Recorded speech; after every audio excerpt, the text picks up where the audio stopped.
Yeah, a good friend of mine, and I think he will give a talk today. I've been a bit unwell recently. I felt like I wanted to do this seminar. I was going to give it at the BMC in Glasgow, and then that was being postponed until next year. So I kind of had it ready. So I'm going to share the screen, and I think you're mostly muted, so that's fine. But if you want to ask me a question, please do turn on your microphone.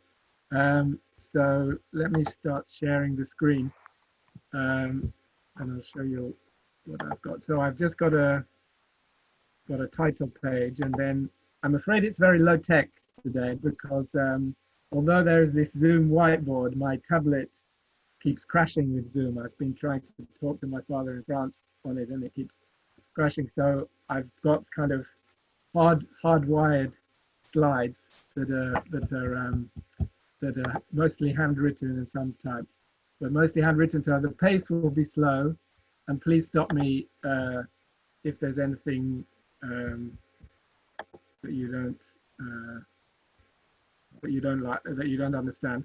So I don't know how to get rid of all the other boxes. Let me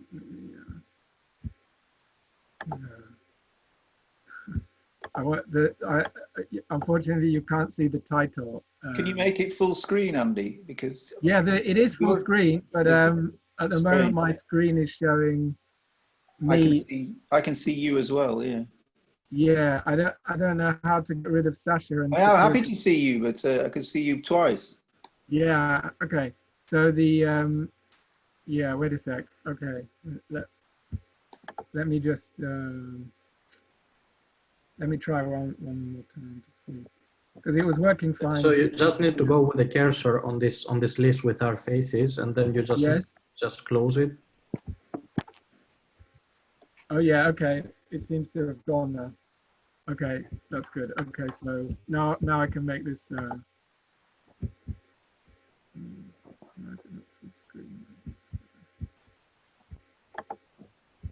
Wait a second. Let me just.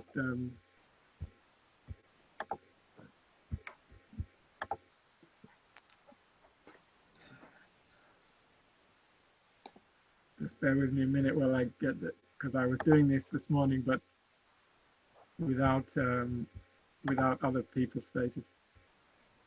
I don't know. Okay, wait a sec. I'm just gonna get rid of.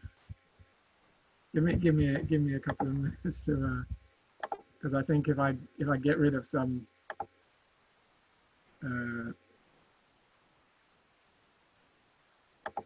tabs on my browser, it'll help a bit. So can you tell me? Can you see my screen still? Can you see now? I can see you. But can you see the? Okay. No, we cannot see your screen now. Filling the screen. You need to press on the share screen button in the bottom. Yeah, sorry, I was doing that, but oh no, where's the meeting? Okay, hold on a second. So I do the share screen. So what I should be able to do. Okay, now it's going. Yeah. Okay. Fine. Now I just need to get to. That's fine. It's fine. Yeah. Now I just want to. It's not perfect. How the slide is supposed. Can you see the whole slide now? Yeah. Yeah. So it's not that exciting. Okay, it's just got my title, so now I can really start the talk and just tell you what it's about.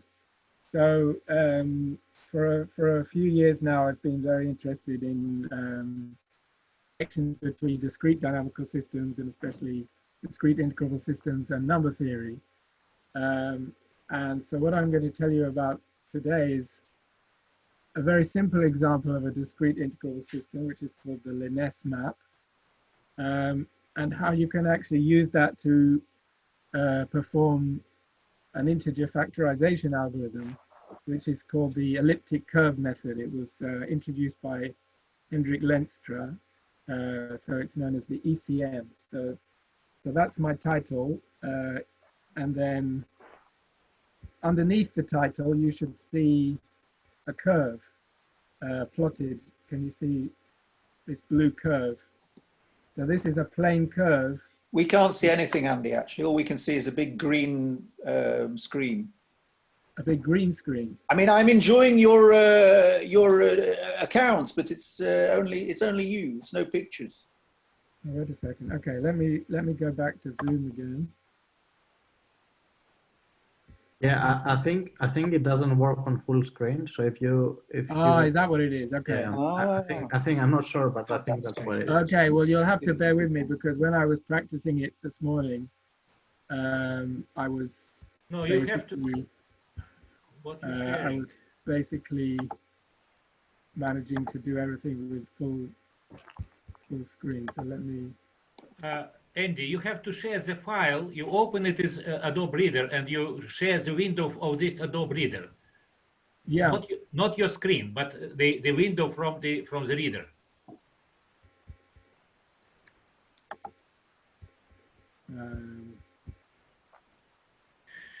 At least you will get a good practice. Yeah, I'm sorry, everybody. I was practicing this morning, and Andy, I think you should stop sharing and then share again and choose the Adobe Reader. Yeah. Yeah. Okay. Open sharing and choose the Adobe Reader window. So I go to share screen. No, you don't share screen. You share Adobe Reader Adobe Reader if you want to show us Adobe Reader. So I've got both of the PDF files open. Yeah. So what Just do I don't understand why we don't just see his screen though. He says share screen. We should just see what he sees. I see. So you can see me, right? Yeah. Yes. And if I click on share screen, we should see what you see. Then I would think you should see. So it says select a window or an application. Yes. That you want to share. Select your open file. So then I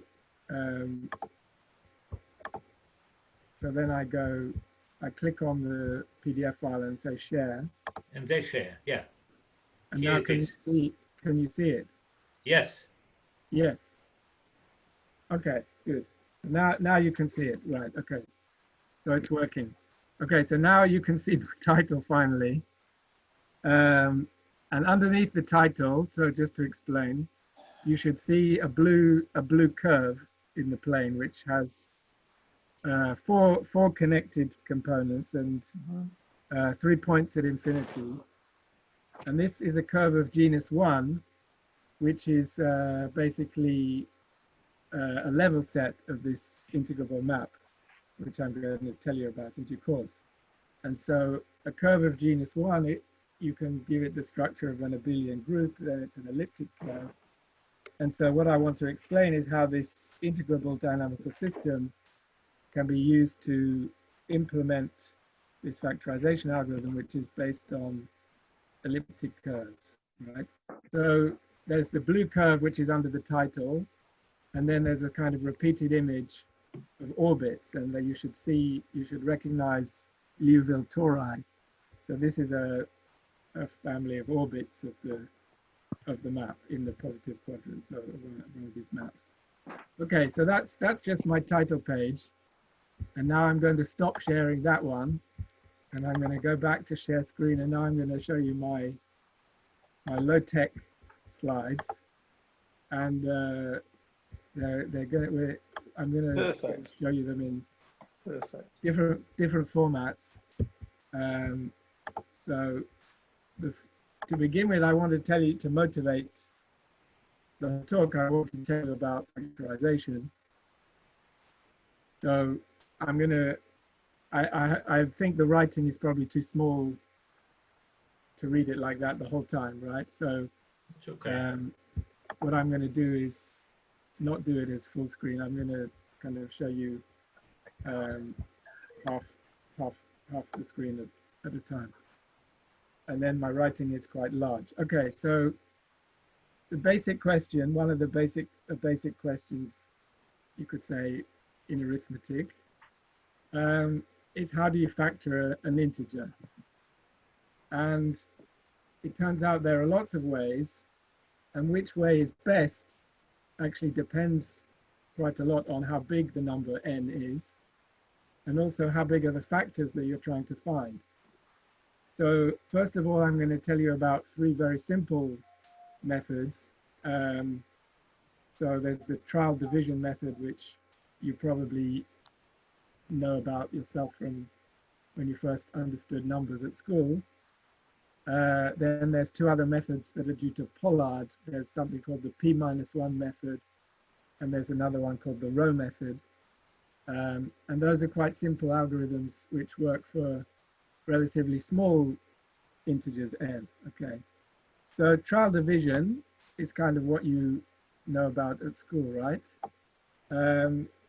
If you have a small n, then you may need to test up to the square root of n to find, because one of the a factor could be as large as prime factor could be as large as square root of n. So that's okay, but if n is large, and if n is the product of two primes p and q, which are both about the size of square root of n, then this is not a good method, because square root of n is going to take a long time. But actually, this worst case scenario is exactly the case that's most important in cryptography in the RSA cryptosystem, because the RSA cryptosystem is based on you use a modulus n, which is exactly a product of two large primes. Okay, so it's no good. This is why we believe that the RSA cryptosystem and all our online transactions and so on are secure, because we believe that factoring is really a hard problem. But of course, maybe if somebody knows how to do it more cleverly, then they may be reading all our messages and looking at all our bank details. But anyway, as far as we know, it really is a hard problem to factorize integers if they're large. So, okay, then there's another method which I'm going to tell you about now, which is the Pollard P-1 method. And actually, this is a kind of prototype of Lenstra's elliptic curve method, which is the main subject of the rest of my talk. So the Pollard P-1 method is based on Fermat's little theorem. So basically, you can take a small integer, like typically 2 is fine, and you compute the powers of that integer mod n. So you compute the sequence so 2 to the 2 factorial, 2 to the 3 factorial, and so on. And you can do that quite efficiently by sort of double and add method. You can take powers quite efficiently, and then you choose some bound. So you have to say, I'm going to go up as far as b factorial, and then if it happens that P-1 has some small prime factors, then if b is not too large, then P-1 will divide into b factorial. Okay, so then that means that at some point you'll get a power of 2 to the power of P-1, which is congruent to 1 mod p. So that means in your sequence, you've got a number which is congruent to 1 mod p, but typically it's not congruent to 1 mod n. So then if you subtract that 1 from the number, you can compute the GCD of the number -1, and you found a factor of n. So that's how that works. And so essentially it's based on the structure of this simple cyclic group, the multiplicative group of the finite field with the elements. So it's a simple group, okay? And that's the point that I'll come on to again when we talk about elliptic curves. So that's okay, but the point is, if P-1 doesn't have any small factors, then it's not a good method, because again, you probably have to test about square root of n. The complexity is about square root of n. So it's as bad as trial division in the worst case scenario. And so things like RSA, you would often choose a prime such that the prime -1 is twice a prime as well. So then that would not be attacked by this method. Okay. So that's another method.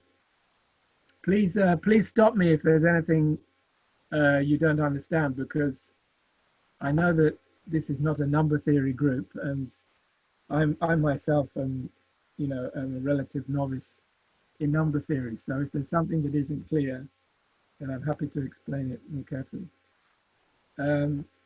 Okay, well, the other method, I thought it's quite nice to mention this simple method because it's related to discrete dynamical systems. So if you take a discrete dynamical system, just say a polynomial map in one dimension. So this is a simple polynomial map. You send x to its square plus 1. If you do that in a finite field or in a residue ring, so mod n or mod p for a prime p, then it's sort of say a folk theorem that it generates a random sequence. Okay, so it's quite hard to prove things about these kind of maps, but there are some results, limited results, but the point is that they behave, if you do simple polynomial maps or rational maps over finite fields or residue rings, then they kind of generically seem to behave like a random number generator. So there are lots of applications also for random number generation, but this is an application in factoring. So the idea is you want to generate a kind of random sequence in Z mod NZ by picking some, you pick some, you know, arbitrary initial value x0, and then iterate this map. Now, because we're in a finite setting, of course, the pigeonhole principle tells you that eventually this orbit must be periodic. So that's why it's called the row method. I haven't drawn it very well, but you should see that this cycle with a tail looks a bit like the Greek letter rho, and that's why it's called the row method. So the point is that this thing is going to go into a cycle mod n, but also for any p which, well, for any p, but any p which divides n, it's going to go into a cycle. And the point is that if it goes into a cycle, if it repeats mod p before it repeats mod n, then you have a pair of iterates on the sequence whose difference is congruent to 0 mod p, but not congruent to 0 mod n. So then again, if you take the GCD of xi minus xi prime, you get a non-trivial factor of n. And as I said, it's very hard to prove anything about complexity for these kind of discrete dynamics. There are, as I said, there are some special cases where it's done, but you can kind of do a heuristic argument based on the birthday paradox, and that will tell you that you expect the complexity is something like this fourth root of n. So that's a bit better than trial division. Okay, so it's still not great because it's still exponential in log n, and really, if you have a large number, say, you know, 1024 bits or something, which is the size of numbers that is used in cryptography, then the fourth root is going to take too long. So these algorithms are okay for small factors and small numbers, but they're not good otherwise. Okay, so now the next thing I'm going to tell you is about the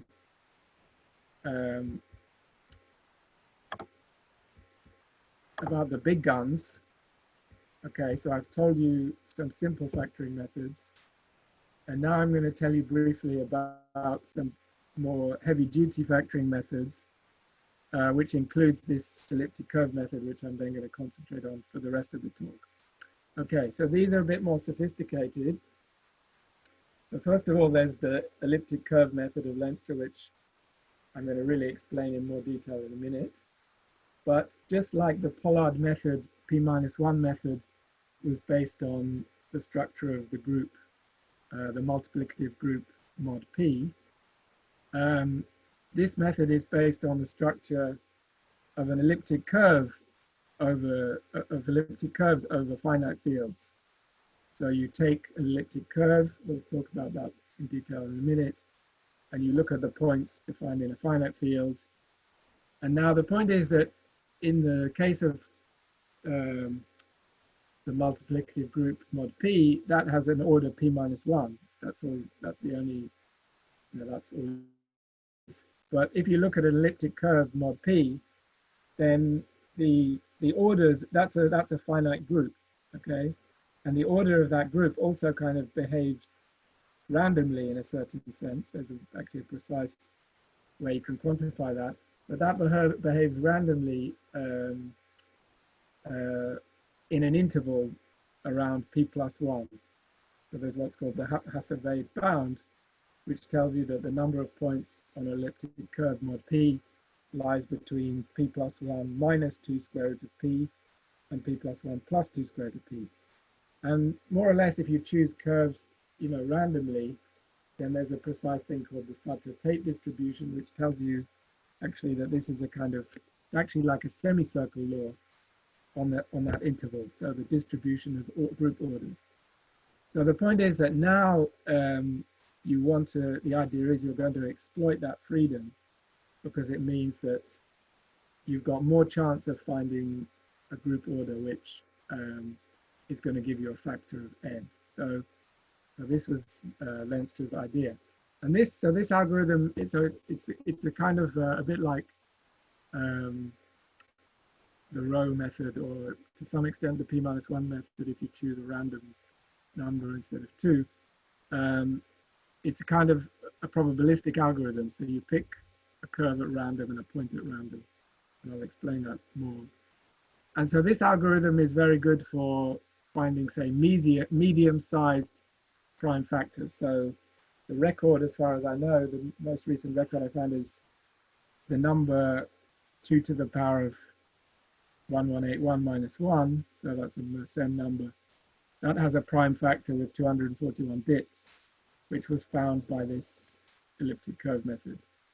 And then there's a complexity estimate there, which is a bit small. So sorry, actually, let me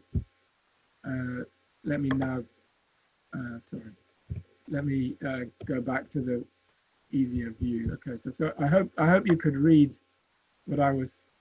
my slides. Please do let me know if you can't turn on your microphone if you can't read anything. The full slide was also fine. What's that? The full slide was fine. Do you like the full size? Yeah, yeah. Okay. I mean, just. I have a big screen. You think it's better? I don't know. I was just thinking maybe I should try and leave some surprises. So like only show half. But anyway. I prefer this one you have now, to be honest. You prefer this one? Okay. I'll probably do is I'll start with this one, and then I'll show you the whole thing, in the second. I mean, I'll get lost very soon, so I shouldn't be the main voice in this. Well, don't worry, Ian. I'll try and please everybody. I'll do a bit of both. Anyway, so this is just a brief outline of what this elliptic curve method is like, and it's good for medium size primes, factors of n, but even quite large. And the complexity estimate depends on p, which is going to be the smallest prime factor of n.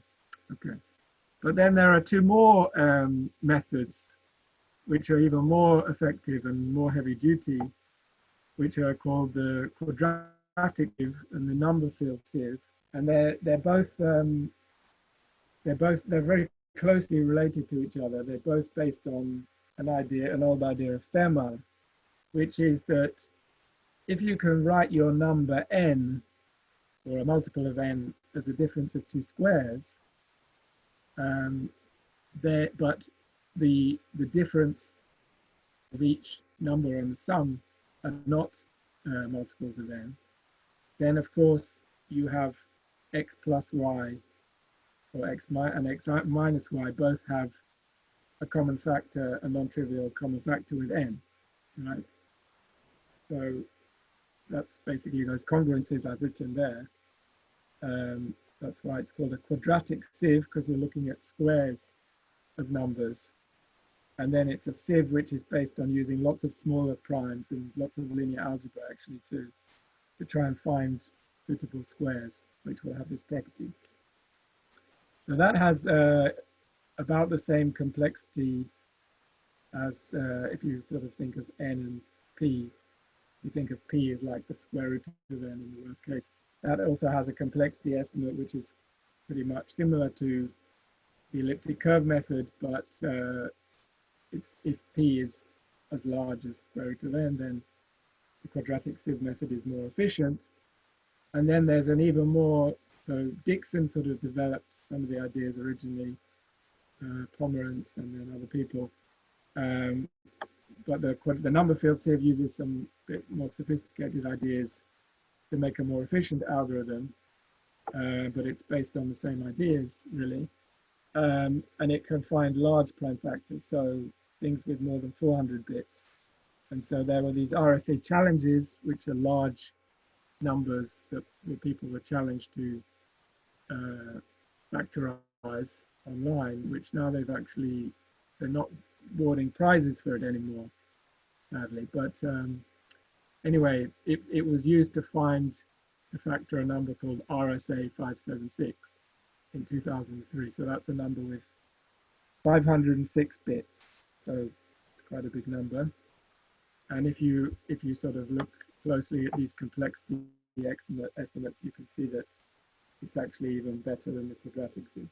So that's the real heavy-duty method if you want to try and find really large prime factors of really large numbers, such as those that are used in cryptography. But I'm not going to tell you about that today, but I'm also getting interested in that as well at the moment. Okay, so I think I've shown you this whole slide now, so I won't show it again, but please ask me if you want me to show anything again. Okay, so now I want to tell you a detail about the main subject of my talk, which is the ECM, the elliptic curve method of factorization. So, as I said, it's essentially a random algorithm in that you pick an elliptic curve at random. So we're going to be working mod n. So if you see this Weierstrass cubic that I've written down here, it's got two numbers a and b, and of course, well, if it's defined over the rational numbers, you can always find a version of it that has integer a and b. But if we're going to work mod n, then of course a and b can only take values from 0 up to n minus 1, and then we would also want to check that it's a smooth curve, because if the discriminant is 0 mod n, then that would give us a factor of n, unless it was divisible by n. But okay, we really want somehow something that looks like an elliptic curve, so this cubic has 3 distinct roots, mod n, let's say, in a sense. Okay, so now we pick a random point on the curve as well. So, well, that's you have to think about how to do that, but you might pick, if you've got a and b, and then you pick an x in z mod n z, then you get y squared, and then you have to take a square root mod n, and there's some good methods of doing that. But now, what is this thing, right? So I've talked a bit about, I've mentioned elliptic curves already. I've shown you a picture of some elliptic curves at the beginning of an elliptic curve, which was a Lyness curve, which was defined in the real plane. And what is this thing? Well, elliptic curve is really defined over a field. So we're looking at the coefficients of the equation should belong to a field, and the coordinates, so x and y in this case, should belong to a field. And then basically it's a general result that over any field you can define an elliptic curve by a Weierstrass equation with a non-zero discriminant, and that's an abelian group. So if you're using a Weierstrass equation, then it consists of all the affine points. So that's the values of x and y, the finite values of x and y in the field. And then there's also a point at infinity, which is the identity element of the group, of this abelian group. Okay, so that's what an elliptic curve is, defined over a field. But so it could be the complex numbers. It's always nice because then geometrically it's a torus. Or the real numbers are quite nice as well. And then also the rational numbers, it has a very beautiful structure of number fields, and also finite fields, which I've alluded to as a very interesting structure. So those are all examples of fields which typically people, have done a lot of study of elliptic curves in those different contexts.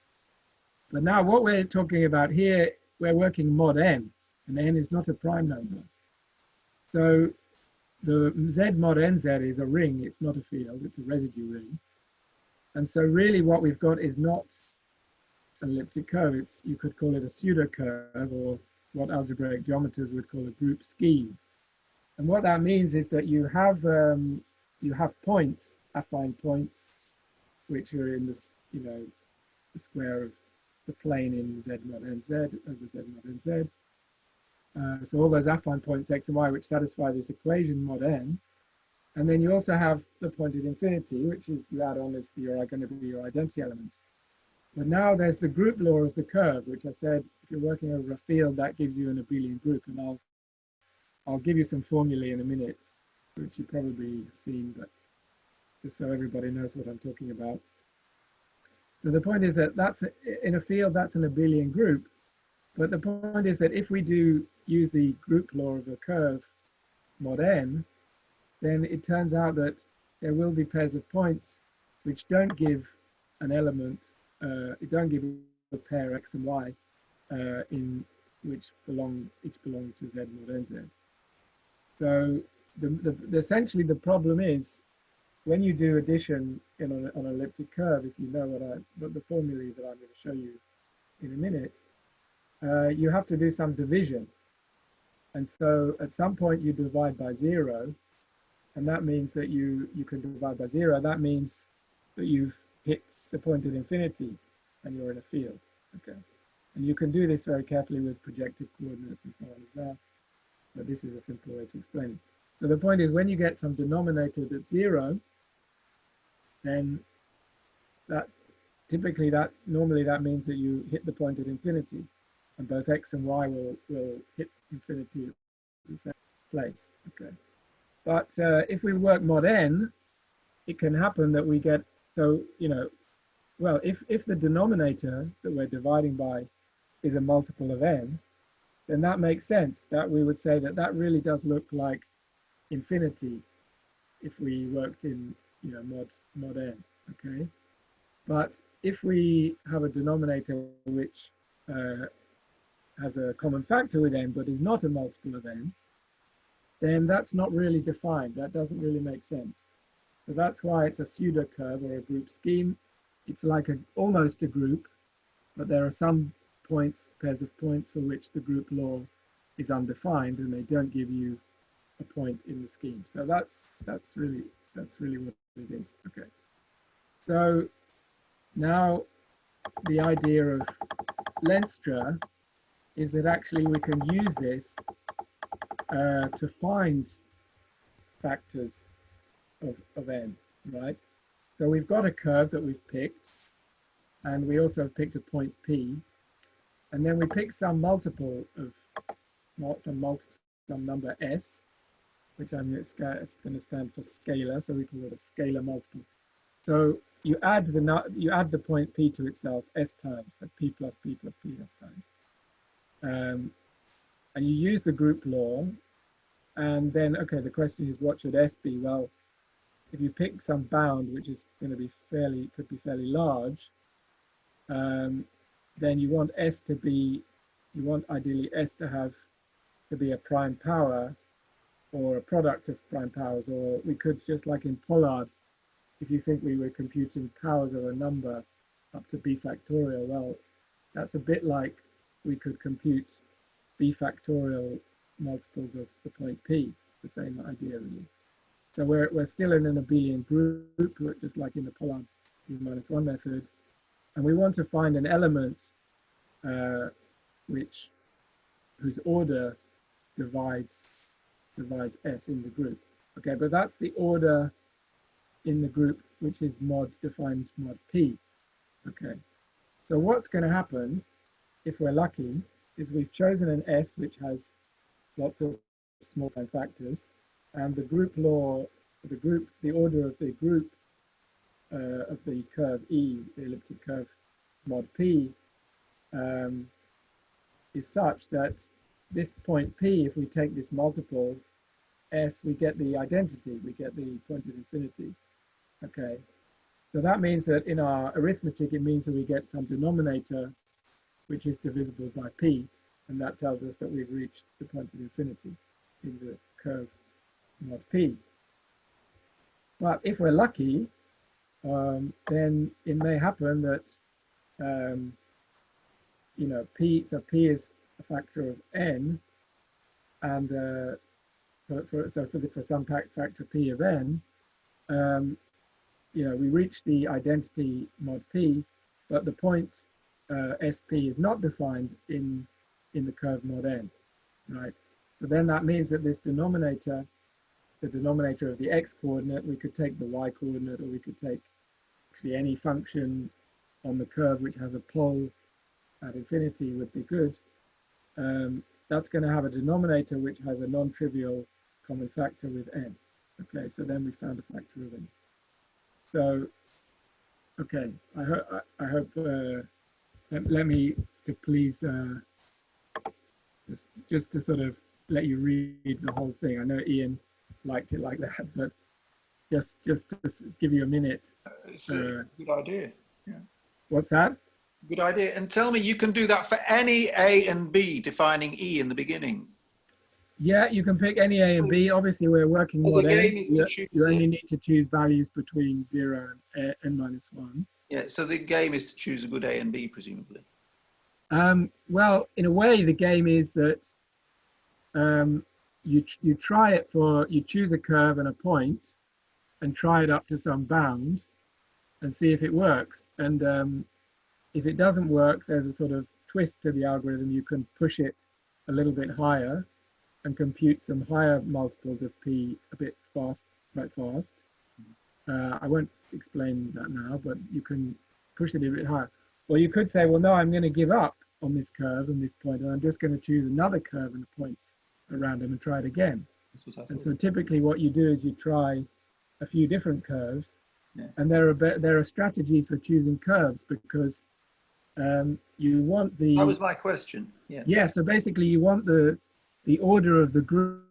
So you want a group whose order has lots of small prime factors, because then it's got a large chance of lying in this Hasse-Weil interval, or multiples of it are lying in this interval. So, so basically, one thing is that elliptic curves over the rational numbers have torsion. That's, you know, torsion subgroups will be cyclic subgroups, finite subgroups over the rational. So the group is infinite over Q over the rationals typically, but it has some finite, can have some finite cyclic subgroups. And what you can do is you can choose, there's only finitely many possibilities for what the torsion subgroups over the rationals can be, but you can try and choose families of curves which have as large torsion as possible. So that's, yeah, so you can use strategies for, and there are other strategies for picking from families of curves as well. Yeah, so that's right. That's a good question. Thanks. Ian. Okay, so hopefully you've had time to digest a bit of that. And now I'm going to carry on talking about the factorization, but I was talking about what the group law is. So this is kind of meant to be remedial or kind of reminder maths about elliptic curves, but I'm not guessing that everybody is an expert in elliptic curves, so I thought I'd actually show you some formulae. And I will show you in a minute also an explicit example of applying this algorithm, okay, with a Weierstrass curve, but I don't want to do that just now because I want to show you a bit more of the nitty-gritty of what the addition law is. Okay, so here's what we're doing. So okay, I mean, my history as somebody in integrable systems is that I learned elliptic functions before I learned elliptic curves. So when I was a student with Harry Braden in Edinburgh, he told me to read Whittaker and Watson, or to learn elliptic functions particularly. So I basically spent a long time studying Whittaker and Watson, especially chapter 20. And so for me, Weierstrass functions are very beautiful things. And so if I think about elliptic curve addition, what is in my heart is Weierstrass P function to begin with. So here's the addition formula for the P function. So that tells you if you have, so this will be, if we're working, say, with the complex numbers, and this is a function of a complex variable z, which gives what's called a uniformization of an elliptic curve over the complex numbers. So it gives you a mapping from like a domain of the complex numbers to the elliptic curve, and you can make this into a global, you can basically make this a mapping of Riemann surfaces as well. So you can globally describe the Weierstrass cubic by parameterize it by Weierstrass functions. And so the point is that, here, sorry, at the bottom of the page, I've written the ODE. So this is the first order ODE for the P function. And I haven't put the G2 and G3, which is the classical invariance. I've put the A and B, which corresponds to the A and B in my previous slide, which differs by a factor of, there's a factor of 4 that number theorists don't like to work with, but for analysis, it's useful to have a factor of 4 in front of the cube term, okay, because it means that the double pole is 1 over z squared, the leading of the P function. So anyway, that's just technical things. But anyway, the point is you can see this curve, this ODE, and that tells you that if you have a solution of this ODE, and you specify a unique solution in a certain way, then this will parameterize the curve that I wrote down before. Y squared equals x cubed plus x plus b. So x is p of z and y is half of p prime z. Okay, so that's the uniformization or parameterization of a cubic curve with Weierstrass functions. And then the point is that, yes, I mentioned the Riemann surface. So the elliptic curve over the complex numbers I mentioned is a torus. So it's a quotient of the complex plane by a two-dimensional lattice of periods, and this z. So if you think of z as living on the torus, then the torus is an abelian group, and so this, you see why basically you get from this function you get an abelian group structure on the cubic curve, because you started with a torus, which is an abelian group, complex torus, and basically this formula tells you if you add points on the z1 and z2 on the torus, it tells you how you can add points on the cubic curve. So the P function is telling you about the x coordinate, and its derivative is telling you about the y coordinate. So I've just written down the formula that tells you how to work out P at z1 plus z2 in terms of the x and y coordinates of the points corresponding to z1 and z2. And then there's a similar formula for P prime. I'll spare you that as well. There are different ways of writing it. Okay, so that's, if you know elliptic functions, this is probably very familiar to you. But this is sort of a recap. So now the point is that we can translate that analytical formula, translates directly into an algebraic formula. Okay, if I write it in terms of x and y, then the factor of 4 disappears and it just becomes this formula. And okay, maybe I'll go to full screen so you can see. So here is the analytic formula we started with. And then this is the algebraic formula, which tells you how to find, if you have a point P3 with coordinates x3 and y3, then it tells you how to find the x coordinate of P3 in terms of the x and y coordinates of P1 and P2, which have coordinates x and y1, P, x and y2. So that's, you know, that's, I'm not sure whether people prefer analysis or algebra, but as I said, I started off in analysis, so that was how I learned about elliptic curve addition. And so this is the abelian group structure, which is defined by a formula for x3 in terms of x1, x2, y1, y2. And there's a corresponding formula for y3 in terms also of the coordinates of the points P1 and P2, let's say. And if you wanted to torture yourself, you could check algebraically directly that, you know, to check that this defines an abelian group, but there are sort of neater ways of doing it. There are nice geometrical ways of doing it. So the geometrical way of doing it, that again you may not be familiar with, is that 3 points on the curve add up to the identity if and only if they lie in a straight line. So here I've drawn a picture. Maybe I'll make it larger again, if you like. Fine.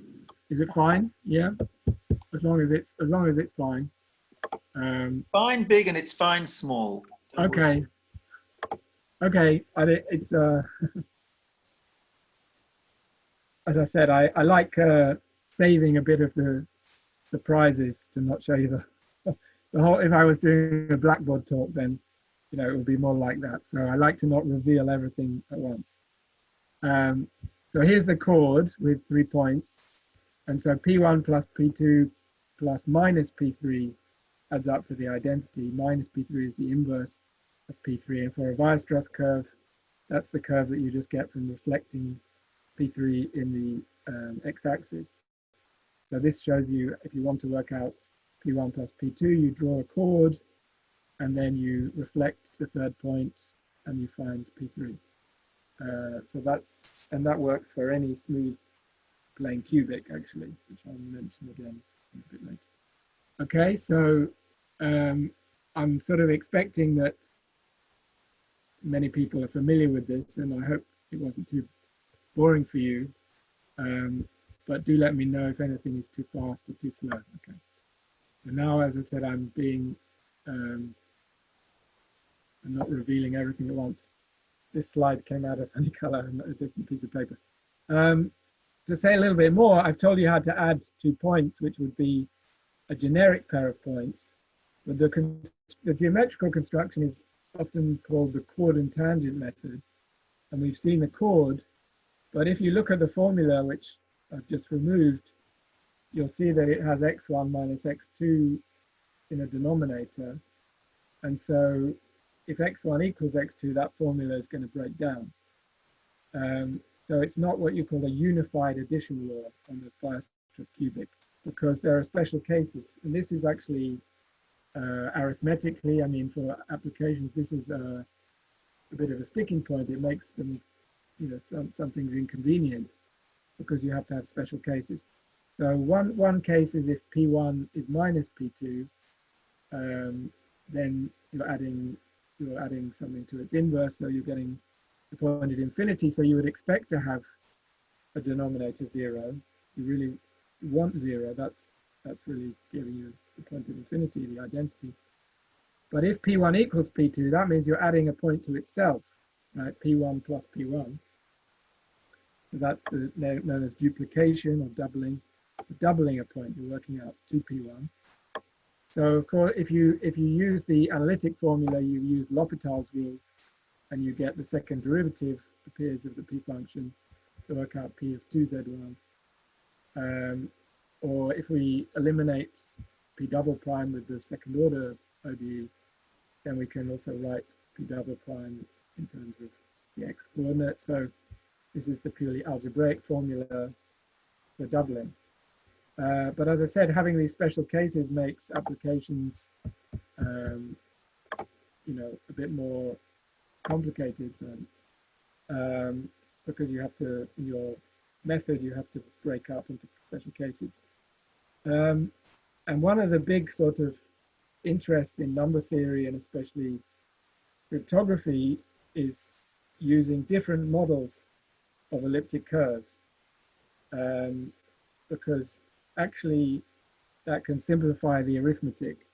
So I've just given a couple of examples at the bottom that are quite well known in cryptography. And the first one is called Montgomery. So a Montgomery curve, it doesn't look very different from a Weierstrass cubic, except that you fixed that x is a root, x equals 0 is a root on the cubic on the right hand side. So you've changed the cubic, choosing a different normal form. And you also stick a parameter b in front of y squared, which doesn't really make any difference if you're working over the complex numbers, but over other fields it's quite important. It's called a twist. And also over other fields, the fact that you've shifted one of the roots to be at 0. Well, if you're working over the rational numbers or a finite field, for example, you can't necessarily guarantee that you can shift a root. The roots may not be defined over the field you're working in, so you have to do a field extension if you want to shift one of the roots to 0. So those are some of the things you have to think about in this context, some of the complications.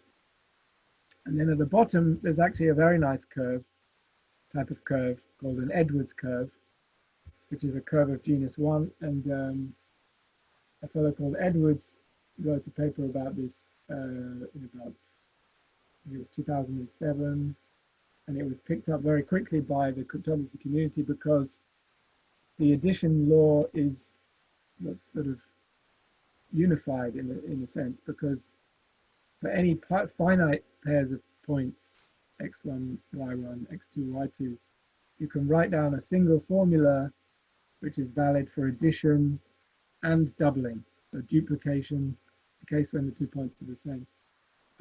There's a single formula, and so it's a very, very neat way of writing a curve, and it's currently sort of a lot of state-of-the-art methods of factorization are based on this kind of curve, this model for an elliptic curve.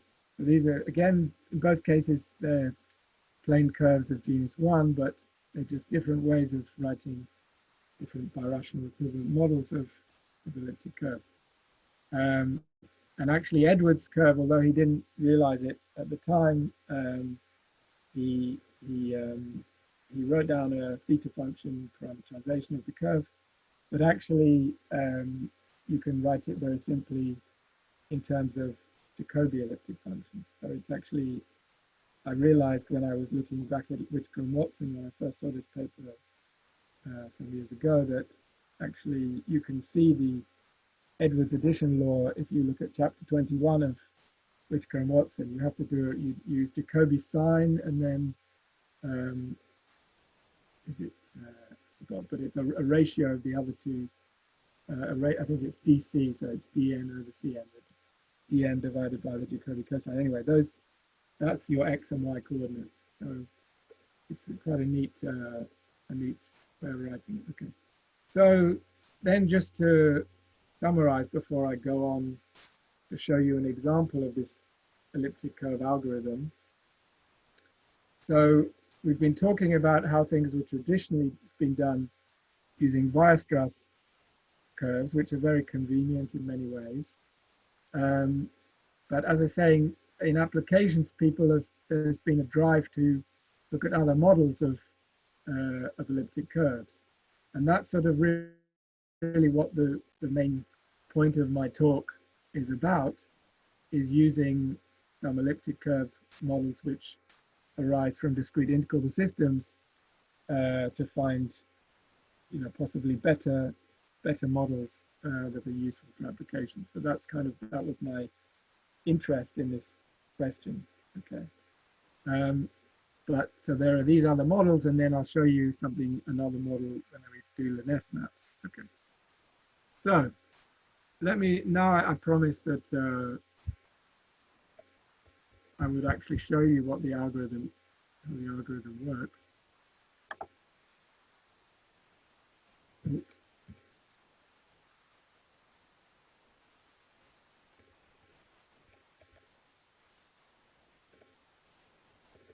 Okay, well, I think this one I'm not going to save you any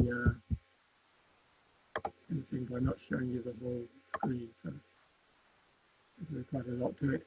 So here's an explicit example of the elliptic curve method of factorization that I worked out yesterday to show you an example, and you can speculate on how I found the example. I have some tricks up my sleeve for rigging an example that I know is going to work.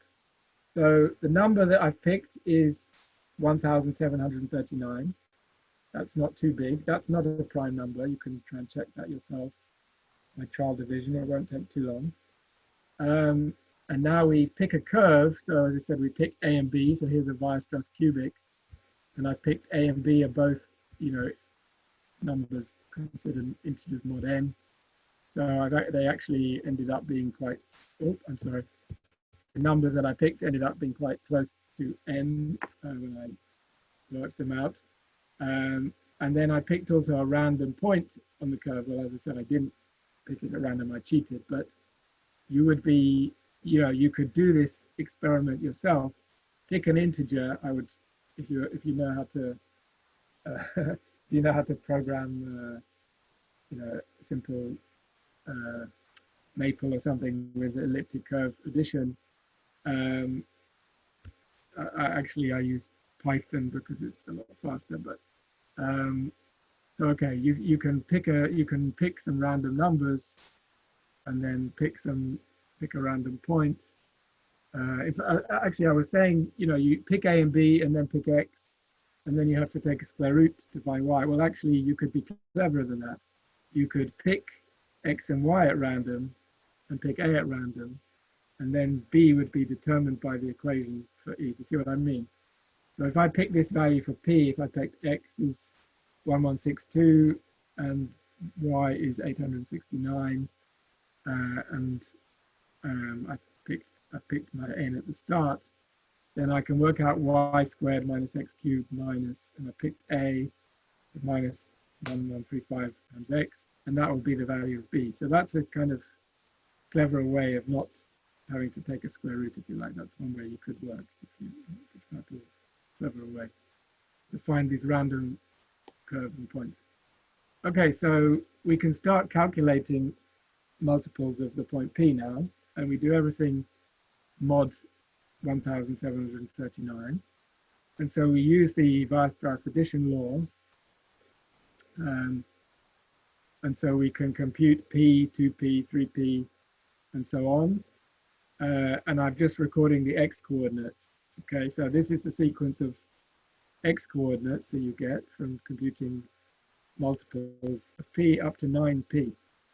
But then when you get to 10P, something happens, because the denominator, if you remember what the addition formula for the P function has, if I add P to 9P to get 10P, then I'm going to get a denominator which has the X coordinate of 9P minus the X coordinate of P squared. But now if I work out XP, the X coordinate of P minus the X coordinate of 9P, I get 1034. And then lo and behold, I find that this is not a multiple of n, it's not a multiple of 1739, but it has a common factor with n. It has a common factor 47.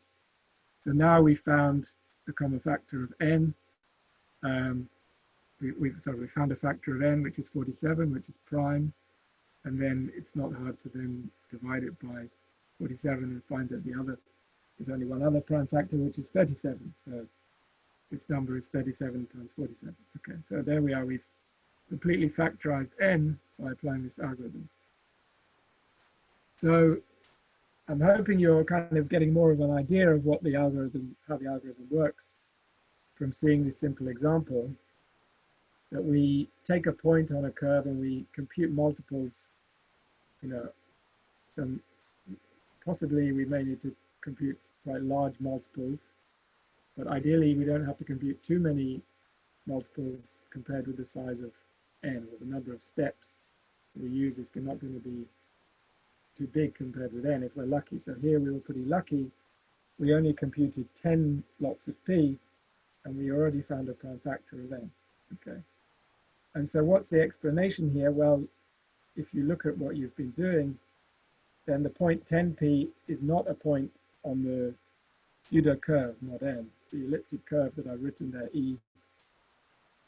It has a whole load of points that are defined mod n, but if you pick this point p, then 10p is not part of the curve. It's not, doesn't belong to the pseudo curve.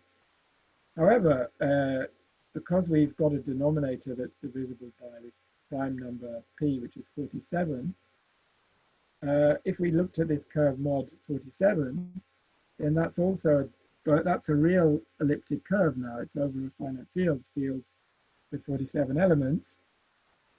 And so what we've done is we've found that 10p is equal to the identity 10p. So p, the p is an element of this group, E of the curve over mod 47, let's say, and the order of p is 10 in that group. Okay, I haven't gone the extra mile of working out how big that group is, but let me see. The group, it must lie between 47 plus 2. So it must lie between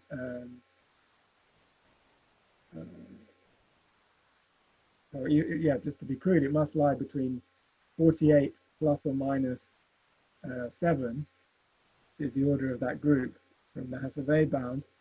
So that's telling me that then, because 10, Lagrange's theorem tells me if there's an element of order 10, then the order must be divisible by 10. So that tells me that curve, that elliptic curve defined mod 47, must have order 40 or 50. So it wouldn't be too hard to compute all the points on that curve, and there are clever ways of doing things mod p, but that's not what I'm talking about. But anyway, the point is, hopefully you can see that we've got something, we found an element of relatively small order in the group mod p, and p, where p is a prime factor of n. In fact, in this case, not the smallest prime factor. And so that's how this method works. If you're lucky that you pick a curve and you pick a point whose order is of the right size modulo the smallest prime factor, or one of the relatively small prime factors of the number n, then you hit lucky and you find you find a factor. Okay, so that, hopefully that gives you some concrete idea of what you have to do to carry out this method. Okay, so it looks complicated, but there are efficient ways of doing it, and as I said, there are lots of efforts to make the arithmetic as efficient as possible, and I'll come to that at the end of my talk. But one of the things actually is, well, if we want to be efficient, we said, so here S, the multiple was 10, let's say, because it's a product of two small primes, okay. We could have picked 10 factorial, or actually that's a bit big for then, but we could have picked even 5 factorial, if we wanted to take a factorial with lots of small prime factors. But how would we calculate S times S lots of P, or 10 lots of P? Well, here I've written down P, 2P, 3P, 4P, 5P, and so on. But of course, if you're used to doing these kind of things, you know very well, that's not the most efficient way of calculating 10 lots of P. Because for our addition law, we have a way to add P. We also have a way to double. So it's much quicker to double P twice, then add P, and then double again. So we use 3 doublings and 1 addition. And that's what's called it's the double and add method, or it's sometimes called an addition chain. There are different ways of doing it. You can sometimes subtract P, sometimes add. There are different ways to make it more efficient. And again, I'll try and maybe say something just at the end. But the point is that you know, that's what we want to do, because then the number of steps to compute SP is log S now, instead of the order of log S, not the order of S, right? So that's really what we want to do. We want to double and add, and not just add. Okay. So that's quite important for my conclusions, as you'll see. Okay, so that's given you hopefully a background about elliptic curves and this method used in elliptic curves. And now I'll come on to the part of the talk which relates to the pictures I showed on my title page. And this is maybe something that should be more familiar to many people in this community who know about integrable maps and QRT maps. So this is a map, a very famous map from an English school teacher called Lyness in 1942, who wrote a short article called Cycles in the Mathematical Gazette. And what he noticed is if you write down this very simple second order recurrence relation, it's got a parameter A there, then every orbit is periodic with period 5. Okay, so it's known in the dynamical systems community as the Lyness 5 cycle. And there's quite, you know, it's quite an interesting problem to find dynamical systems that have this property of all their orbits being periodic, and they're quite rare things.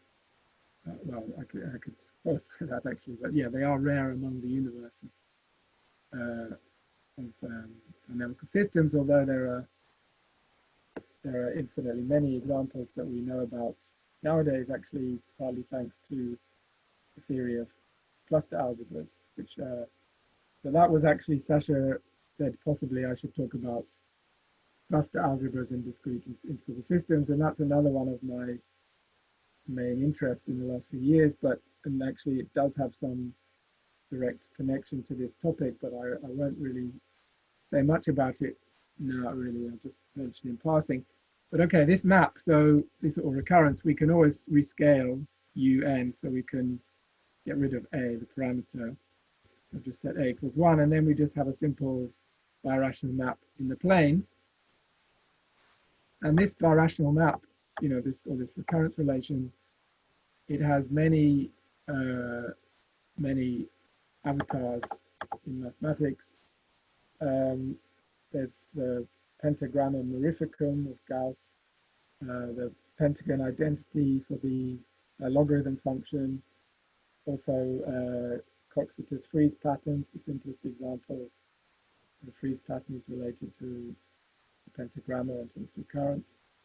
Or if you know about cluster algebras, essentially the simplest non-trivial cluster algebra is the cluster algebra associated with the root system A2, and that's very closely connected with what's called Samologikov periodicity and perturbed conformal theories.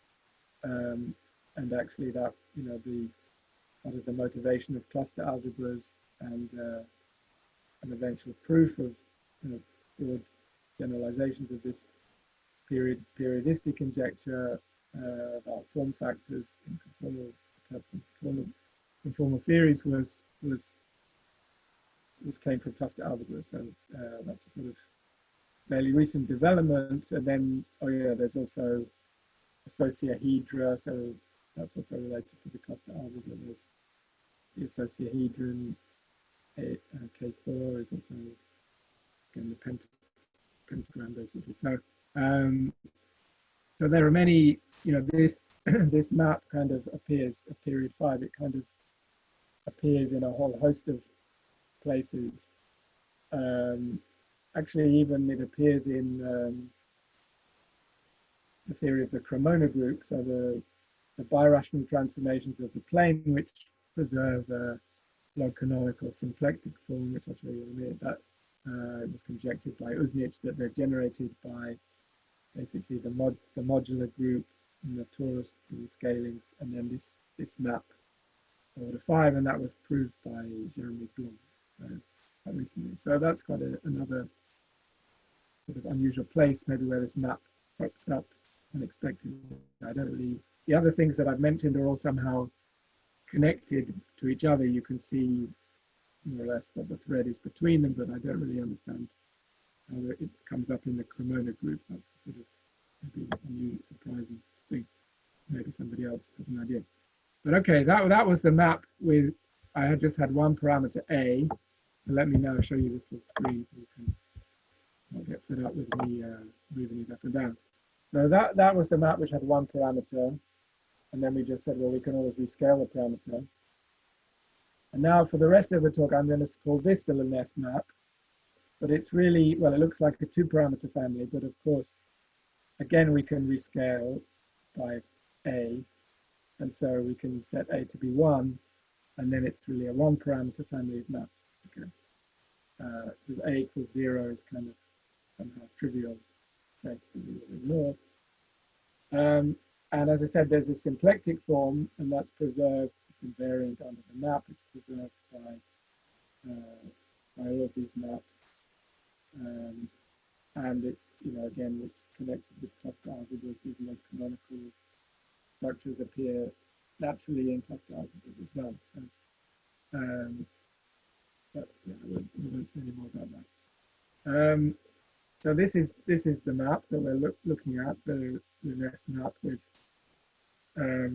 You can think of it with two. I'll normally write everything with both A and B as kind of for bookkeeping, but then in the end, it's convenient to set A to be 1. It depends a little bit what you want to do. Okay.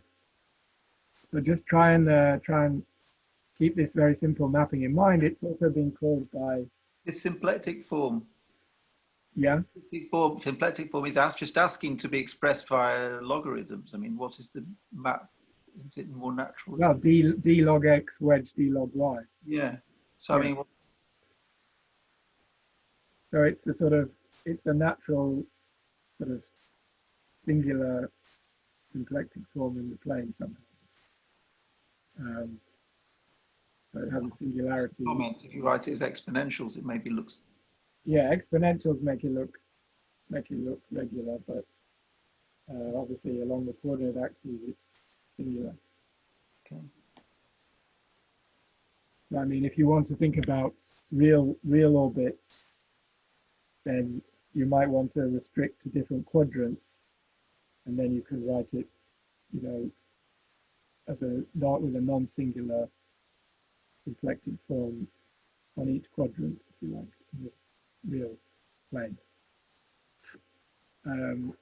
But I mean, if you work with birational maps, then you'll know that, and you look at things like invariant volume forms and tensors and so on, you realize that you're kind of stuck with singularities. I mean, the map is also singular, right, when x is 0. So it's been called the simplest singular map of the plane as well. This map by some people in dynamical systems who worked on what's called the screensaver map. So yeah, I mean, dynamical systems people, as I said, they know about this 5-cycle. And then this other more general version of the Lyness map, which is has been studied by, well, Christopher Zeeman, the topologist, who gave several lectures on it before he died. Well, actually, sometime before he died, but he never published anything. And then he raised a conjecture about the winding numbers of the map in the positive quadrant.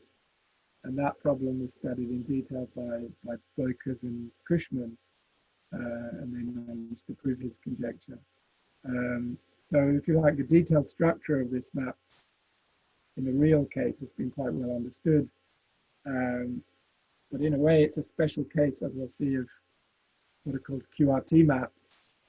And Doistermat's book is sort of the tour de force, where he really analyzes a lot of this real and complex structure of this big class of maps. So he does devote a large part of the book to the Lyness map as well, because it's one of the most important examples. Okay. So again, let me annoy you by jumping out of this again. So of course, if we take the generic map with A and B or just with one parameter, then the orbits are not going to be periodic. I mean, you can find periodic orbits, of course, over the complex numbers because it's a closed field. You can find orbits of any period, but generic orbits are infinite order. And the same is true over the real and complex numbers. And also this map has a first integral. So there's again, I say we can't, if we're working with birational maps, we can't really avoid singularities. So here's a function of x and y, which is invariant under the map. And it also has singularities along the coordinate axes. So, but anyway, the point is we have a symplectic map in 2 dimensions with one conserved quantity. So that's an integrable system with 1 degree of freedom. I mean, if you don't like thinking about discrete integrable systems, you can think about this function k with the symplectic structure generates a Hamiltonian vector field. And so you have a Hamiltonian system with 1 degree of freedom, and a Hamiltonian system with 1 degree of freedom is sort of integrable because there's no option in Whewell's theorem. So that tells you that there are tori. And then actually, if you think about the map, then the map basically has to commute with the flow of this vector field. And so the map kind of moves along the level sets of this Hamiltonian vector. But of course, depending on whether what field we're in or so, then whether they're connected tori or not.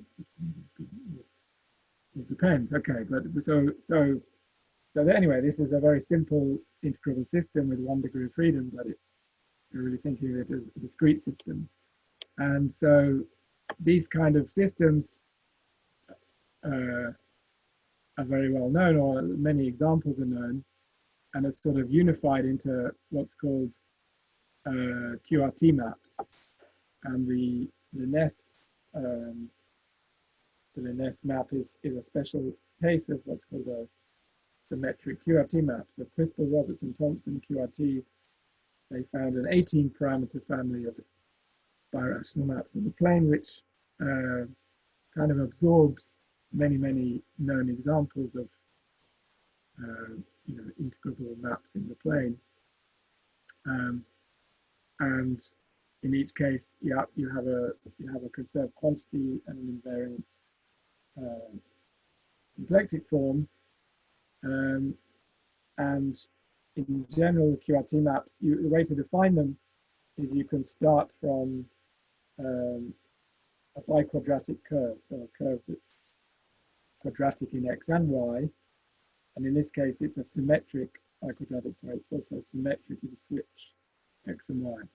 So I'll show it to you again in a minute, but if you look at that quantity k that I wrote down, that's a ratio of 2 polynomials. But if you fix the value of k to be a constant, you fix a level set, then you have a fixed curve, and you get rid of the denominator, and it's exactly one of these biquadratic curves, but also symmetric biquadratic curves. So you can write it as a quadratic in y with coefficients in x, and the same quadratic in x with the corresponding coefficients in y because it's symmetric. And then such a curve has natural involutions. So the main one that's always true for a biquadratic curve in the plane is that you can switch round the roots of the quadratic. So I've written down IH, iota h, which is called the horizontal switch. So what I'm saying is that if I have a point xy on this curve, then this quadratic in x has 2 roots, x and x bar, the conjugate root. And so I can do a horizontal switch. I can replace xy by x bar y on the curve, and that's the intersection of this horizontal line. and the Vieta formula for the sum and the product of the roots means that you can write x bar as a rational function of x and y. So then you can actually, on the fixed curve, you've written this map as a rational map. Okay. Well, I'm sorry. That's this map of IH, which is an involution. But now, okay, we could also look at the vertical switch, the switching y and y bar. But actually here, because we have a sort of extra involution, because it's symmetric, we can take something a bit simpler. We can just switch x and y. So if you write down a piece of paper and you work out what x bar is, and then you can find that in the case of this Lyness curve, which is fixed by fixing this value k, and then you combine that with switching x and y, then you'll find that the formula for the composition is exactly this Lyness map. Okay, so let me go to full screen again. What I'm saying is that this map that we've written, we're calling the Lyness map. You can decompose it on each curve, on each level curve. You can decompose it as a composition of two involutions. And in fact, you can do it in such a way, because you have the Vieta formulae, you can always, so this is sort of true in general for QRT maps, that this parameter k doesn't appear in for the map, right? So each curve is a fixed value of k, but I've managed to lift this now from a map on a specific curve to now a map on a whole family of curves which foliates the plane. So generically, these curves defined by k equals constant generically are smooth biquadratic.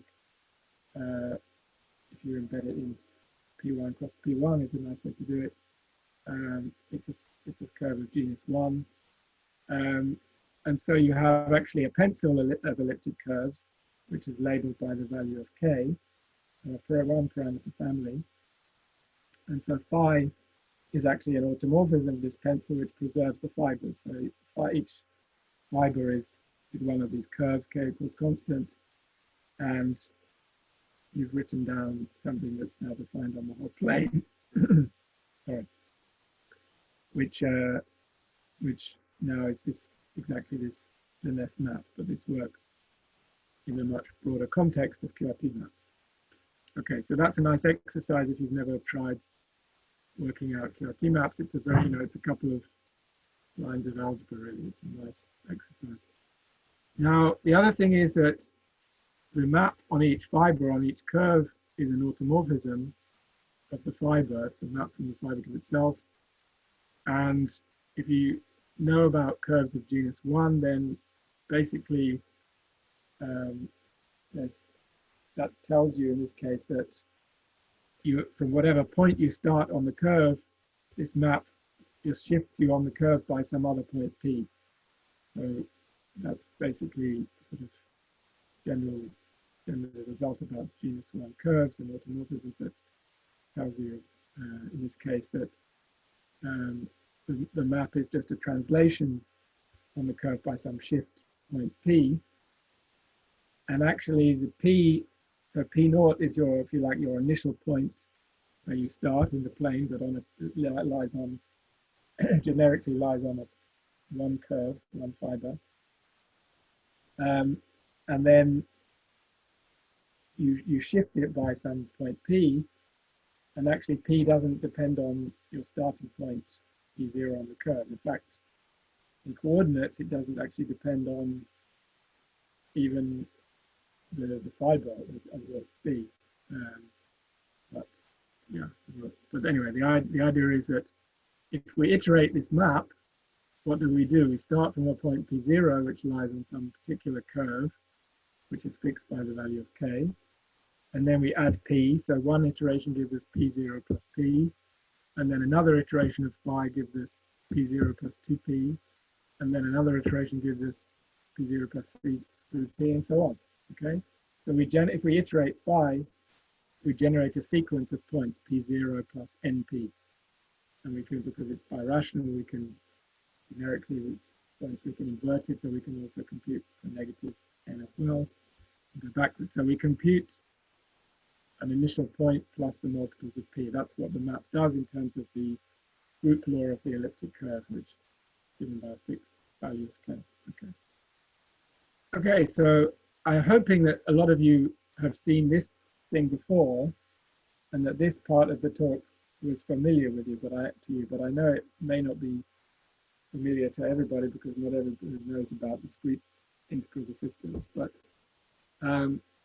so I just want you to remember that taking a point P and applying this map, it gives you, it shifts you by some value P, some point P. And so now I'm coming to my punchline almost. How do we do the elliptic curve method using the Lyness map? Well, if we take the identity as our starting point, the identity on the curve, which is, well, it is a point at infinity, but now it's not a Weierstrass curve, so actually it has 3 points at infinity. The curve k equals constant. But one of the points at infinity is the identity, the point infinity actually. So if we start from p0 from the identity element, and we keep applying the Lyness map, we get p, 2p, 3p, 4p, and so on. We get the sequence. So if we complete s multiples of the map, s iterations, we get the s slots of the point p on the curve. But now we're going to do this over mod n, right? We're going to do this over this residue ring mod n.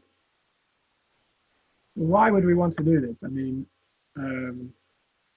why would we want to use this map to do it? There's a few reasons. I mean, one of the things that struck me initially, because I knew a lot about QRT maps, is that some of them are particularly simple, especially some that come from cluster algebra. This one actually also you can get from a cluster algebra. The addition, I mean, adding p to the point, to some point, and sending np to np. What did we do? We just, if we set a equals 1, we've just done, we do y plus b divided by x. And we add and divide. That's all we do to find the next point, the next multiple of p. So it's really, as I said, it's somehow, as a birational map, it's somehow, the simplest thing it could be without being a polynomial map. The simplest thing that's singular, that has a singularity without being a polynomial, polynomial map, regular except to infinity. So somehow the fact that this is so simple, the addition, adding p, means that it might be a good way of computing scalar multiples on an elliptic curve. So that's kind of what I set out to investigate quite recently with QRT maps. So let me show you the screen. There's more to it than that. There's more in the simplicity, right? So first of all, where are we starting? Well, I said we're starting at the identity, which is infinity, infinity. The point P is actually the point infinity minus A. The point 2P is actually minus A, 0. The point 3P is actually 0 minus B over A. Now, if you're very acute, you will notice that those points, the map is not defined. I mean, at least the affine map is not defined really, because we have infinity and we have 0 appearing as coordinates. So really what you need to do is start iterating from 4p. And 4p, if you look at the recurrence, I've written down un as my recurrence measure. I would call that u4, u5 as the coordinates. For 4p, if you look at the coordinates of 4p, now they're different, except a squared equals b, which is actually life cycle. But anyway, the point is that now 4p depends on a, b. We can get rid of a, but depends on k, so it depends on the curve. So basically, those points, identity P, 2P, 3P, and actually minus those points as well. Those are what are called the base points. So those are the points that are common to all the curves of the pencil. And if you know about geometry, then basically you have to, you have to do blow-ups to resolve the singularity. That's what a lot of Doistermat's book is about rational elliptic surfaces and how to explain the geometry of URT maps in those terms. But I don't want to go into those deep. But what I want to say is that if you actually want to iterate this map, we can forget about P, 2P, 3P. We can start at 4P. And so how do we pick? We pick a curve. Well, picking a curve means picking A, B, and K in this case. But as I said, A isn't important. We can set it to be 1. We can just rescale it. So picking a curve means picking B and K. But now the point is that, in fact, that's done everything for us. So in this context of the Lyness map, if you tell me the value of B and K, and I've already got rid of A, fixed it to be 1, then I've already told you now which curve I'm on in this pencil, and also which point, which curve, with the point. I've also got a point P. I mean, it's a base point, but it's a point P that belongs to that curve. So in fact, now, if you just tell me the values of K and B, then you've told me everything I need to know to do the elliptic curve method, right? I just need to fix these two parameters. In fact, you could simplify that even more, because we don't really care about the curve in a sense. We know it's an elliptic curve, but we don't, a priori, if we want to do this method, we don't need to know the equation of the curve. So in fact, if you just pick a value of B, and you pick a value of U5, which is y coordinate of 4P, then that's already fixed everything. And that makes sense, because what we're talking about is elliptic curves with one marked point. We've chosen this, say, elliptic curve and a random point, and the moduli space of elliptic curves with one marked point is two-dimensional. So you've got exactly the right number of parameters, and you can, check over suitable field. You can check that this is actually a one-to-one correspondence between elliptic curves and rationals or some other field, depending on what field you're working in. So yeah, I checked it's true over the rationals, certainly true over the complex numbers. So anyway, the point is that this is a much easier way to do the method, because in a way, all you need to know is know the Lyness map and pick two numbers, pick B and pick the y coordinate of the starting point, which is going to be 4P. And now just iterate the map, mod n, and whenever you get it, whenever you have to divide by something, which a value of x, which has a common factor with n, which is not n, then bingo, you struck lucky. So what I'm saying is you can know nothing about elliptic curves, you can know nothing about factorization, and I can just say pick two numbers, and now just iterate the Lyness map, and you'll find, and if you're lucky, you'll find a factor of n. And if you're unlucky, just pick another two numbers at random and start again. Okay, so this is kind of simple. It's a simple way to do this algorithm. But can you do your example with this? You did an example for us with factor 47. I mean, it would be convincing, because you keep saying you have to get lucky. But I mean, if you can show us. Well, okay. I'll tell you what, Ian. Unfortunately, I didn't write an example on these slides, but I can show you an example in about 5 minutes. Okay. I'm hoping to sort of finish the talk and give people a bit of a break, because we've gone non-stop for a while. And nobody's complained so far, but you've been very quiet for a while. So I hope you're not all lost and bored. But just tell me. But let me try and get to my conclusion, and then I can show you an example. But yeah, I will show you an example that I worked out in a paper recently, so that will hopefully convince you. Okay. Actually, a lot rather larger numbers than in my previous example. Okay. So just to say more about how you implement this, well, if you really care about being efficient, you're working mod n, you actually don't want to divide, right? If you know about arithmetic, dividing is about 100 times more time consuming than multiplying numbers, which is then also considerably more expensive in terms of operations than adding numbers mod n, let's say, or just adding floating point numbers.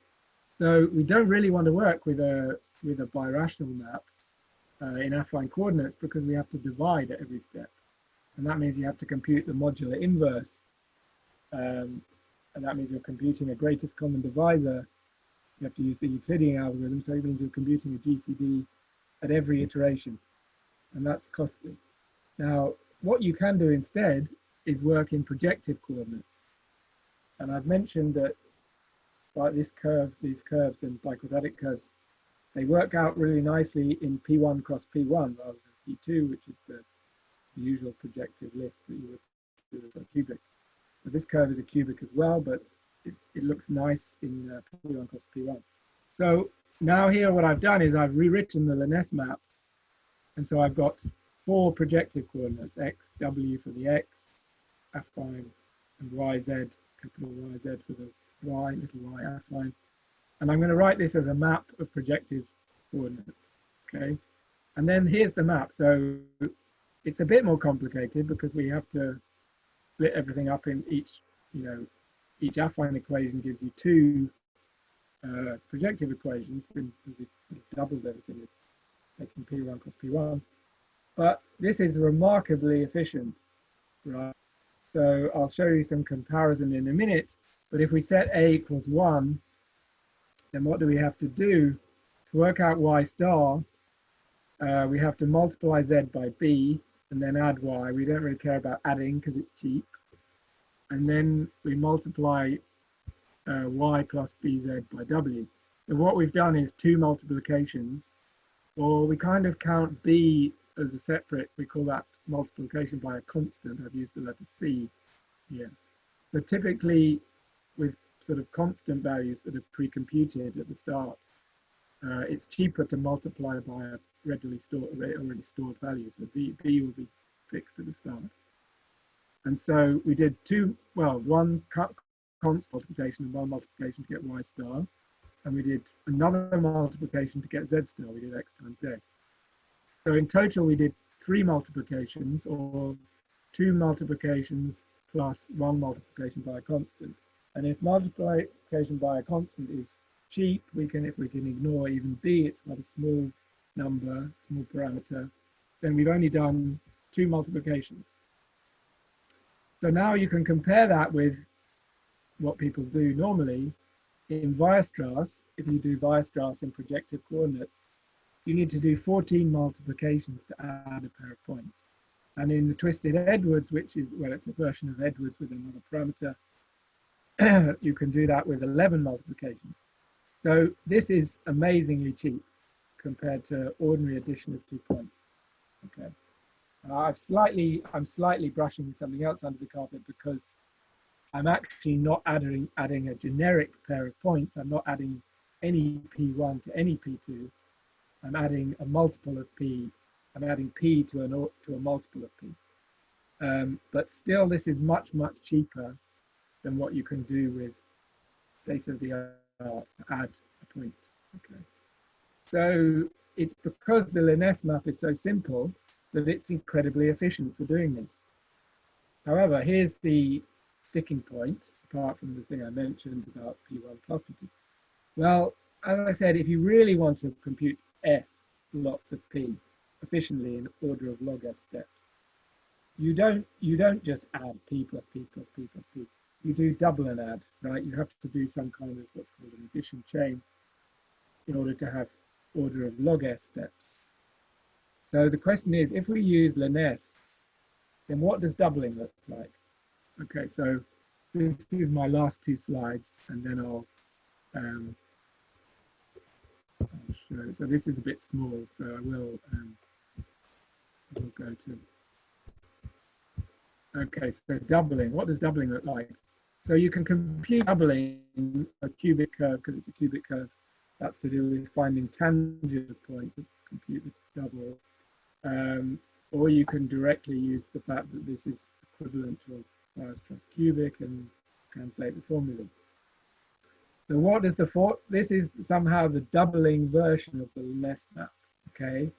The parameter k is not included. So on any curve in this pencil, if you want to double, you want to find, if you have a point x, y, and you want to find two lots of x, y in the group law, given by this this rational map, it's not birational map, it's an endomorphism, it's not a vertical. And it's given by this formula. So it's quite a pretty formula. It's very symmetrical.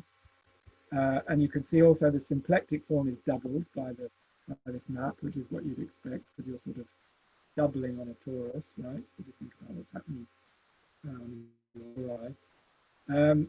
And now you want to write this projectively because, again, I said we don't want to divide. Division is really common. So we want to work in projective space. And as I said here, if we worked in P2, which is normal projective plane, you can work with, the formulae are actually much worse. So it's much more effective in P1 cross P1 in this case. Okay. That's been exploited in other kinds of curves as well. So now, okay, this is what the formula looks like in affine coordinates for psi, for the double map. And now what I've done is I've written it out in projective coordinates, and I've really gone to town. So you don't really, take these formulae in. But what I've done is I've written down this formula in projective coordinates, and I've counted every arithmetical operation, every addition, multiplication, etc., multiplication by parameters. And I've included a in there as well. But as I said, we can always set a to be 1 as well, so that makes things simpler. And so this is quite a complicated formula for how to double, and you can see that there's quite a lot of operations involved, and it costs 15 multiplications and one scalar multiplication, one constant multiplication. Or if we ignore the parameter b as well, if it's small, then it costs 15 multiplications. So now that's not good, because if we want to compute SP in log s, order of log s, we can't avoid doubling, right? We've got to double to get a logarithm. So unfortunately, that's the sticking point, is that this is about twice as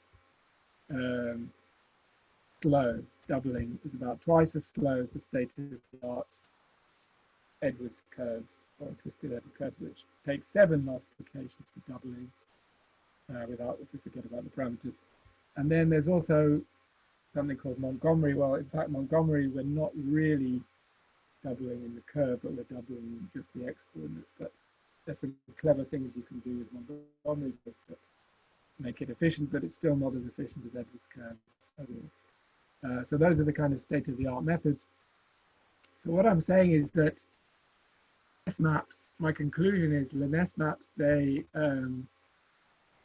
the addition of points is so efficient.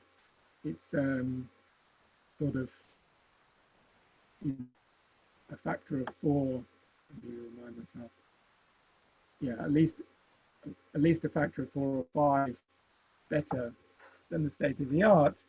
But doubling, which you can't avoid, you have to double to do this efficiently. Doubling is about at least twice as efficient as Edwards curves, which are the state-of-the-art way to do it. So now I'm just going to come to my conclusions, which what I did work out, though, why I wrote out these detailed formulae, is that people found ways to speed up elliptic curve scalar multiplication in parallel.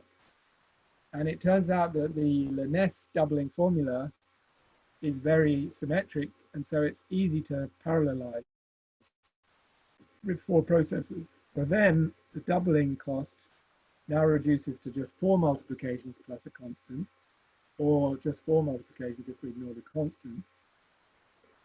And the addition step, you can just do 1 multiplication, or if you forget about the constant, you work with only 2 processes in parallel. So that's pretty good. It's still not as good as the best parallel method, which uses some special twisted Edwards curves. I've written down what those things are.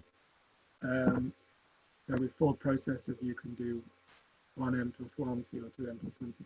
But in fact, those are very special curves, and they ignore a large class of the universe of elliptic curves defined over Q, and they ignore actually certain torsion subgroups, which from Ian's question, I mentioned you want to chuck in torsion because it makes the probability of finding a multiple higher.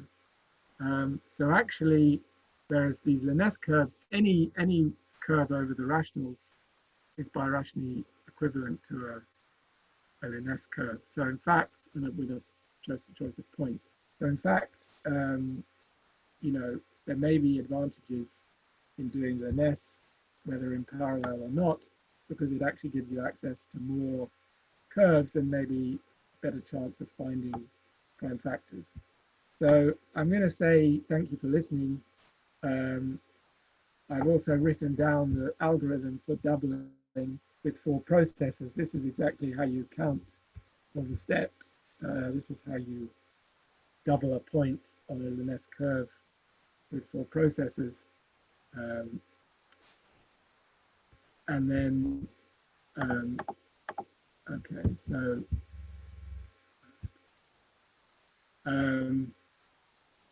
so as I said, just to summarize my talk, there are advantages and disadvantages of using Lyness curves, which could be good in this elliptic curve factorization method.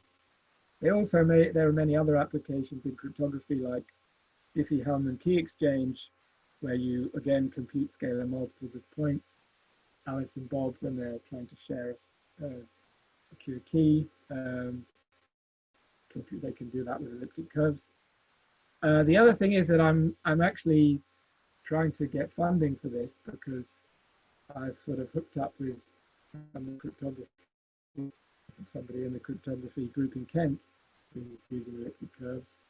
And also I've got a contact in Google, and he says that Google would be very happy if I come and visit them and actually use their cloud computing supercomputers to implement these kind of algorithms. So that's what I'm trying to sort out at the moment, is if I can actually get funded to do a proof of concept of this idea, and whether it's either effective or other methods that I'm interested in cryptography. But and then in terms of integrable systems, there's an outlook, because higher genus, I mean, beyond 1 degree of freedom, if you have an algebraically integrable system with g degrees of freedom, typically that corresponds to a family of tori, which are Jacobian varieties of a curve of genus G. And there's a big interest in cryptography also in using Jacobians, because Jacobians, again, over finite fields, are abelian groups that have nice structure, and their order is much bigger than, you know, typically for mod P. You can pick a smaller value of, you know, you can, for a given value of P, the order of the group, the Jacobian mod P, is somewhat bigger than it's like something like P plus 1 to the power of G. So that means that the chance that you get a prime that divides the order, you get a point whose order in the group divides the order of the Jacobian, is much higher for higher genus. Okay, but there's obviously drawbacks, which is that addition laws on Jacobians are much more complicated. So there's a trade-off between, you know, genus 2 with a small value of P and genus 1 with a large value of P, that kind of thing. But in fact, with my postdocs, Theodoros Kouloukas and Philip Lam, who's actually an ex-postdoc now. He's just got a real job, a real permanent job, and left Kent sadly. We actually started looking at this because take the Zamolodchikov periodic cluster mutations. Well, the Lyness map is a deformation of the A2 cluster map, which has extra parameters. And you can play the same game with all of the, for example, A-type root systems, and you can get deformed cluster mutations. They don't have the Laurent property anymore, but they're not periodic, of course. But they, if you strike it lucky, then it looks like a large family will actually be discrete integrable. And we've already got an extra example in genus 1 and a new example, the other example in genus 2. So actually these ones may also be useful in applications. So I'd like to say thank you for listening. I'm sorry that I've almost taken 2 hours. I actually wasn't so long, but I thought I was going to be tired and that I would have to stop earlier, but I kind of get carried away. So I hope it's been interesting. I'd be very happy if you ask me more questions. And in the meantime, I'll also try and find that example that Ian was asking about. Okay. So please turn on your microphones and leave in disgust if you haven't already, or please ask me more questions or whatever you like. Thank you anyway. Thank you for listening. Thank you. Andy, like in chess. Right. So Andy, what do you think? If you go for higher genus case, maybe the parallel processor, maybe it's better parallelized algorithm. Yeah, I mean, that's possible. I mean, the point is that certainly because the arithmetical complexity of computing, even in genus 2, is much higher than computing in genus 1. So just adding 2 points on a Jacobian, the formulae are much more complicated. And even it's a problem of actually finding the formulae explicitly. So in fact, that's something where integrable systems has contributed to knowledge. I mean, all the work going back to Novikov, Dubrovin, and so on about algebra, geometric solutions, Quispel, and a lot of Russian schools, but many other people, so Mumford in geometry. Integrable systems has had a big role to play in finding explicit formulae for addition on abelian varieties. But yes, as I say, the complexity is much higher, and so yes, it would be very important to parallelize because So I mean, a question is when one can parallelize, because the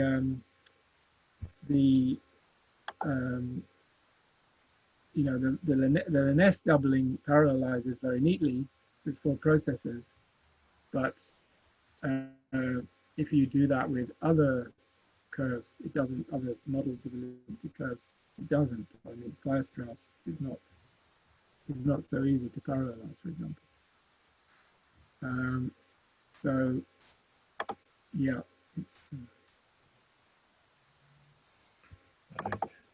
I'm just trying to see if I can find this file.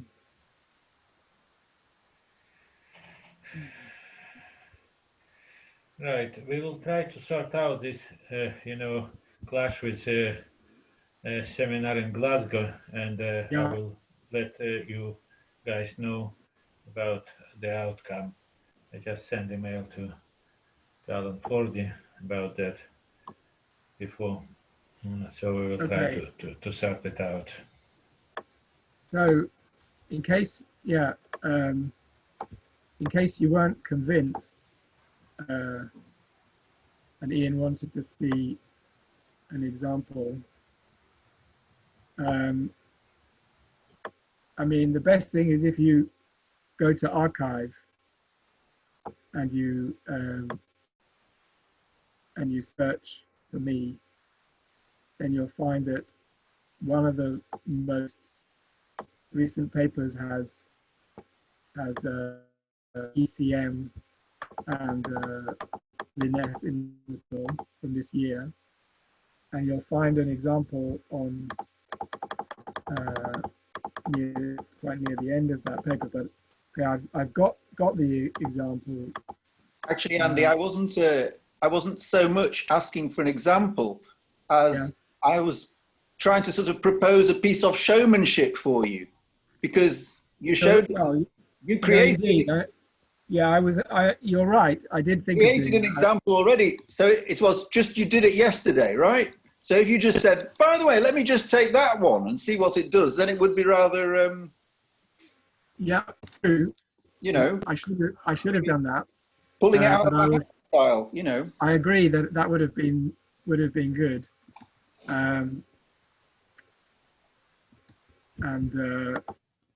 Wait a sec.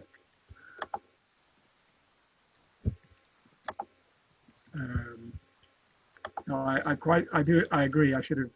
That would have been a good idea. You could yet do it. I've got an example here, which is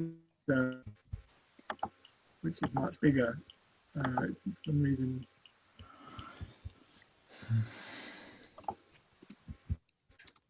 Okay, I think you're all tired and that, but let's see. Okay. Okay, if I share now, it might. So it's very small. You probably can't read it, but here's an example with a large value of n, which is about almost 40. What is it?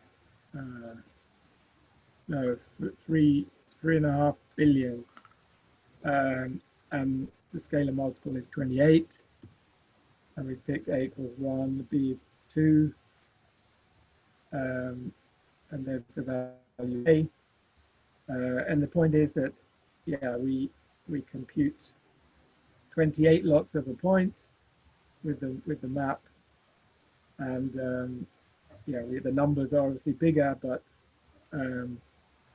you'll find,